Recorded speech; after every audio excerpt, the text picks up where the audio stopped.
The perfect world cruising boat probably just doesn't exist, but there are an awful lot of boats out there that really do not fit the bill.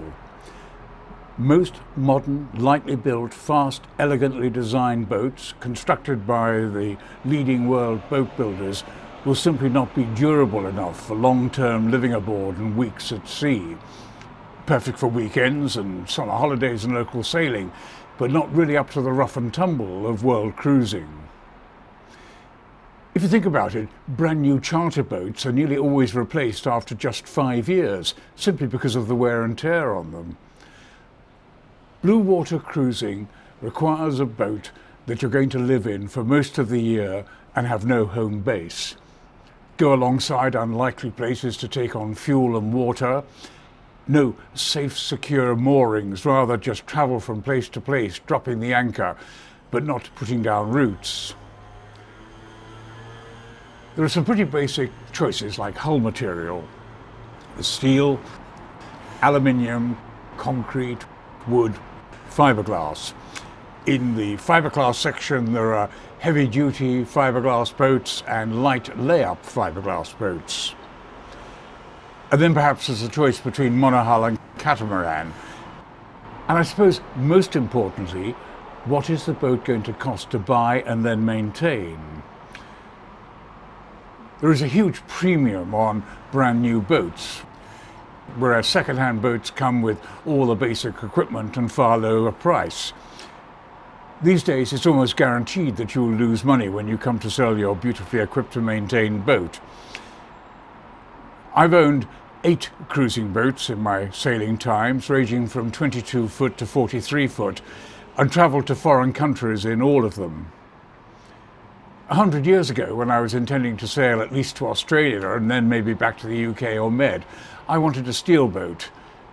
At that time I was living in the Netherlands, where a huge amount of steel boats are made and there were a lot of options offered to me. The way it happens is that I ended up buying a beautiful looking 40-foot extended Maurice Griffiths designed Golden Hind called Southern Chancer in Essex. She looked the business, being ketched rig and constructed in steel. I sailed her from Essex to the IJsselmeer and kept her in a marina close to Amsterdam. I sailed there for a year or so in the IJsselmeer, which is mainly fresh non-salt water. And although she was a bit slow, had a lot of fun with her. And then I sailed her down to the Canaries and everything changed.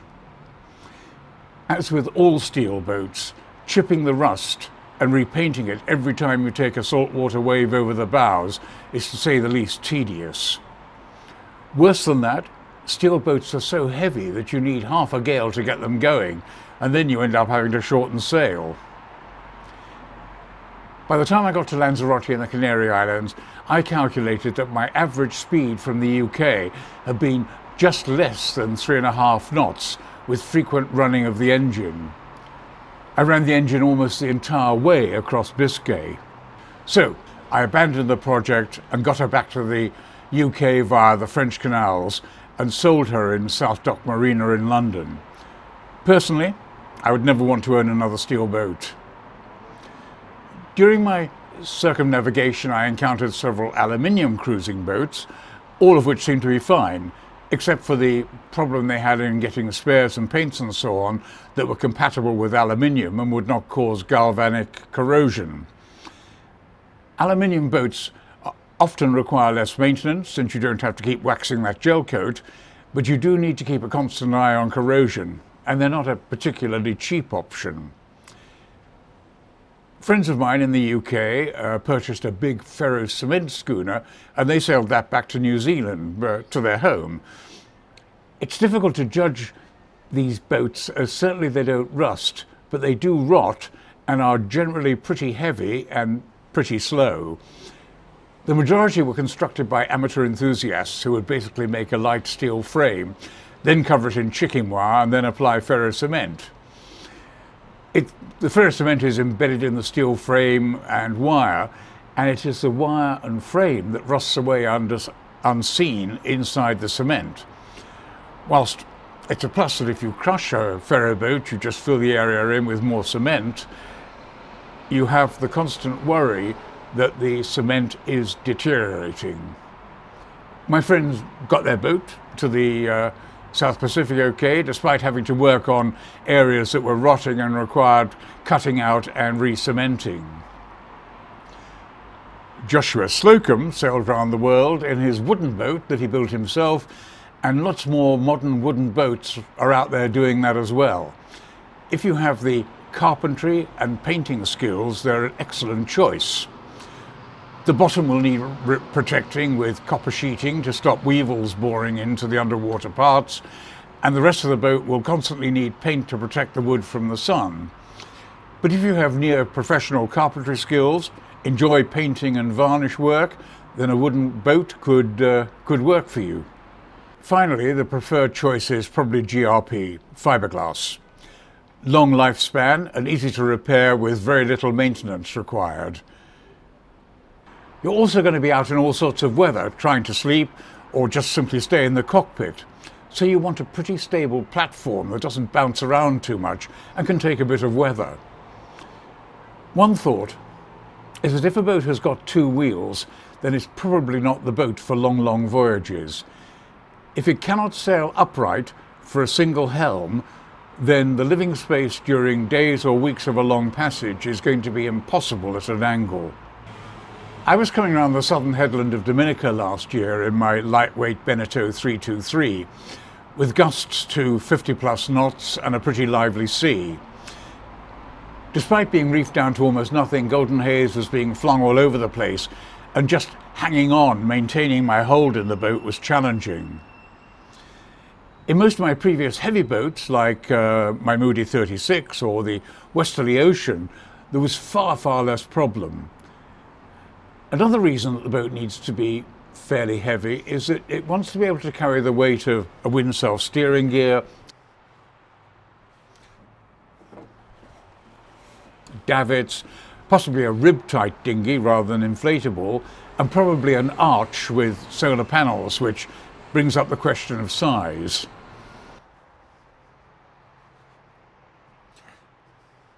Now there are some really good sub-30-foot boats sailing in the excellent Jester rallies around to the Azores or to the USA, and they are really seaworthy. Contessa 26s, folk boats, Albin Ballards and so on. But the owners, for the most part, are not permanently living on board, and the voyage is intended to be one between one departure port and one arrival port, with not much in between. If you look at the entries for the Global Solar Channel, which is a low-budget round-the-world event, you will see they are mainly in the 36 to 45-foot range, and there's only a few larger vessels in this group. All the others, world races, are at the other extreme, with fleets of 60-foot monsters skippered by professionals with paying crews who pay to do the voyage, of 8 or 10 to take the weight. The average cruising couple, with the occasional crew, can really only handle a maximum of around 45 feet. Out at sea, it's not really a problem, but parking in windy conditions or trying to find a spot to anchor in that's good holding is much harder in a bigger boat. When choosing an anchoring spot, you want to try to get as close inshore as possible, with not too long a dinghy ride to the beach or pontoon, so you don't want a boat with too deep a draft. Ideally, you need to be able to have the physical strength needed to operate the boat if the electric winches fail. 36 foot is probably the minimum size you can take all the extra long-distance gear you're going to need. I mean, most blue water boats carry spare fuel on deck as well as spare water. You should never tow a dinghy, so it needs to be on the deck or on davits. And a rib is going to last a lot longer than a soft floor inflatable when being pulled up on stony beaches or tied to rickety landing stages, besides being able to hold more water containers and grocery shopping bags. Some ideal boats for blue water cruisers are manufactured by Westerly, Moody, Island Packet, Tartan maybe, Halberd Rassy, Oyster, Nicholson, to name but a few. Their boats are designed for endurance and comfort. The passage from Panama to the Marquesa Islands is going to take 3 to 4 weeks, so you need to be able to sleep comfortably, cook in all conditions, and lead a civilized lifestyle while you sail to your arrival point. I believe that a blue water boat is second or often a first home, and it needs to be comfortable, a pleasant environment to live in. You'll hardly ever be in a marina, and some foreign anchorage will be your home. This brings me on to catamarans. I have owned one, a proud 33, and very good friends of mine had a proud 37 in the Caribbean, which they had bought from new. They had it completed specially for them with a washing machine and a spin dryer installed. I made a video called How It Was in the Caribbean about these owners and their boat. The problem with catamarans, in my opinion, is the accommodation. Because there are 2 hulls with a deck in between, all the many cabins are narrow, and climbing in and out of the beds, bunks, is fairly challenging. In a 40-foot cat, there is no more space in these little cabins than in my 32-foot Beneteau. Not only that, the saloon is going to be cramped for the hull length. Certainly the cockpit is vast and a terrific social area, and there are stacks of deck space for solar panels and so on. But the sheer width of the thing makes it harder for the couple to handle. You certainly need 2 engines, one in each hull for manoeuvrability, which of course increases fuel consumption. Catamarans are designed to be faster off the wind than a monohull, but that depends on the weight of the stuff they have on board. Since every long-distance cruising boat I know has lockers full of tools, engine spares, spare rigging, spare sails, not to mention extra food, water, diesel, and at least a couple of weeks' worth of food and water, all that will make a cat a lot slower. Rather than roll with the sea, they tend to slam, and personally I don't like the hard, rigid movement of them. All this is not to say there are no cats circumnavigating, but they are by far the minority. By comparison with Christian and Glynis's almost new Proud 37, I had at the same time an Angus Primrose Moody 36, which internally had far better accommodation. I had a chart table you could sit down at, as compared to the chart table you had to stand up at in the Prout. I had an owner's cabin with a large double bed,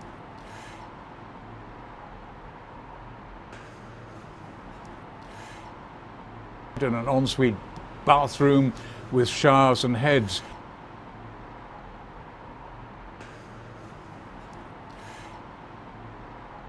As well as a guest cabin in the bows with its own showers and heads. The Prout only had 1 shower heads cabin, and it was small, narrow.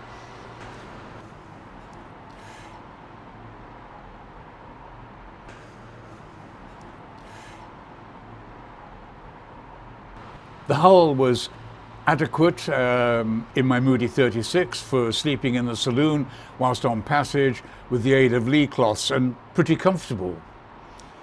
I always sleep in the saloon when I'm on passage so that I can get out on deck quickly, so hence the lee cloths in the saloon.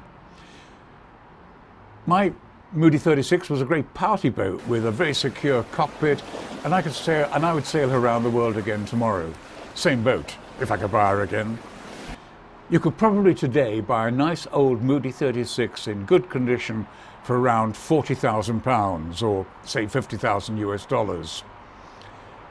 Whilst 36 foot is the minimum size for a long distance cruising boat, I think, around 45 foot is the top size for a couple, simply because of the weight of everything.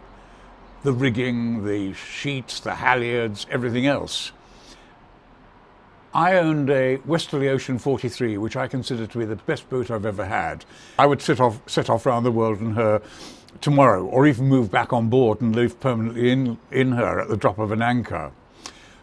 Paul had an aft owner's cabin with a king-size double bed which you could get into from either side, a wardrobe, dressing table with ensuites, head and showers. The forward guest cabin also had its own ensuite, and it had a lovely saloon. The galley had a microwave with a deep freeze, and there were bow thrusters, electric winches, 2 anchors on the bows. At this time we had a large house in Spain over 3 floors with 5 bedrooms, but when we were on board this boat we never felt cramped or less comfortable than being in the house. Sailing her was a joy, and frequently we would passage direct from Gibraltar to the Balearics with 2 or 3 overnights non-stop in order to start our summer cruise towards Turkey. You could buy a similar boat today for between 80 and 100,000 pounds, or say 100 to 120,000 US. Then there are superb American boats like Island Packets or Pacific Sea Craft, which have long legs, beautiful accommodation, but they normally sell for around 150 to 150,000 pounds, or 180,000 US. The finish and world cruising capabilities of these boats are second to none. Again, in the upper cost brackets there are Oysters, Halbergrasses and Nicholsons, and you can pay the price of a small house for one of them, even second hand. And if you have the money, then why not? Be aware that with a long distance cruising boat, it's not the capital you need to buy the boat, then equipping it for blue water sailing, that's the financial problem.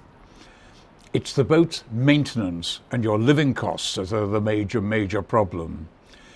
I've never ever had a boat that didn't have something wrong with it, something that needed fixing all of the time. Just anti-fouling and haul-out fees are a major annual cost, not to mention all the things that break. I mean, for example, this year in Golden Haze I've installed a new head pump, replaced the aluminum joint between the boom and the mast, spent a small fortune on Sikaflex fixing a window leak, had a Genoa car repaired by a rigging yard, had the fridge gassed up, purchased and installed a new jib halyard, fuel, gas, insurance, customs and clearance place in every new place I've visited, and so on. Tearing up £50 notes in showers is almost an understatement.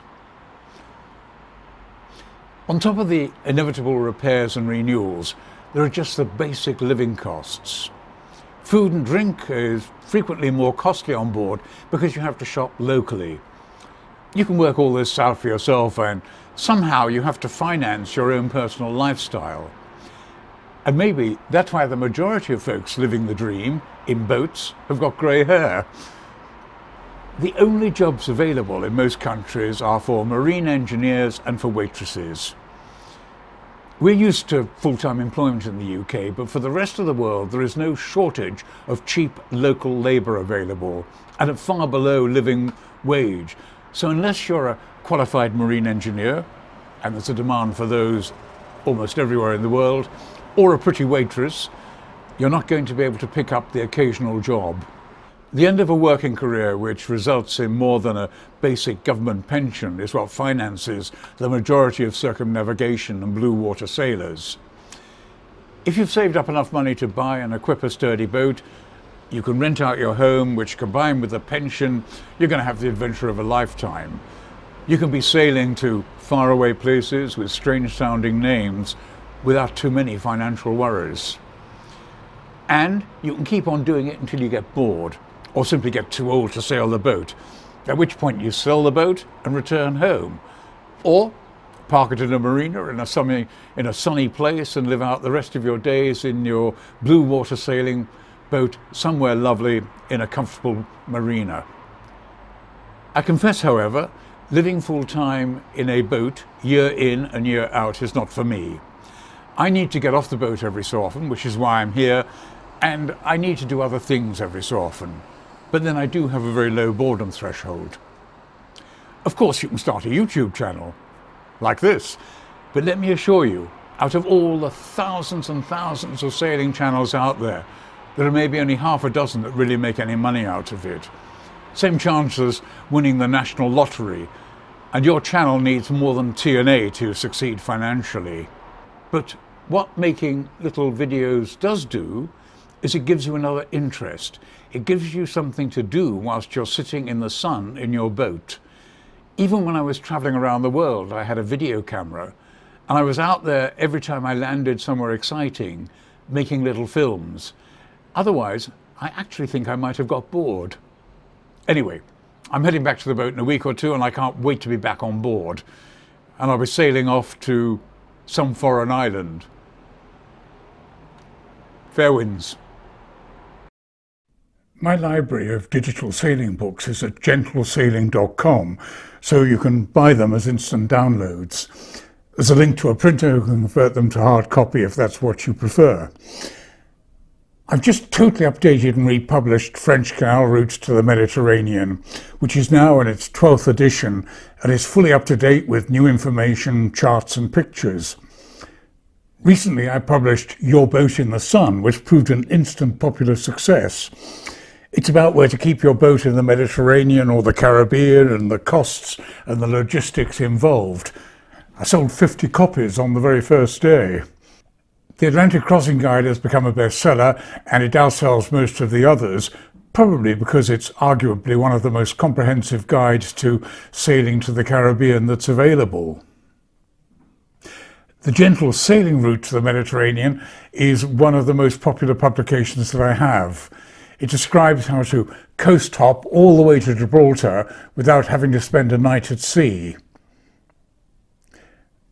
There are books about marinas in the Med, sailing in the Caribbean islands, as well as a book on simple navigation and even a Pacific Ocean crossing guide, and a book about just living aboard a sailing boat. Anyway, it's all at gentlesailing.com. So please do pay the site a visit and browse through my publications if you have a moment. Thanks. Fair winds.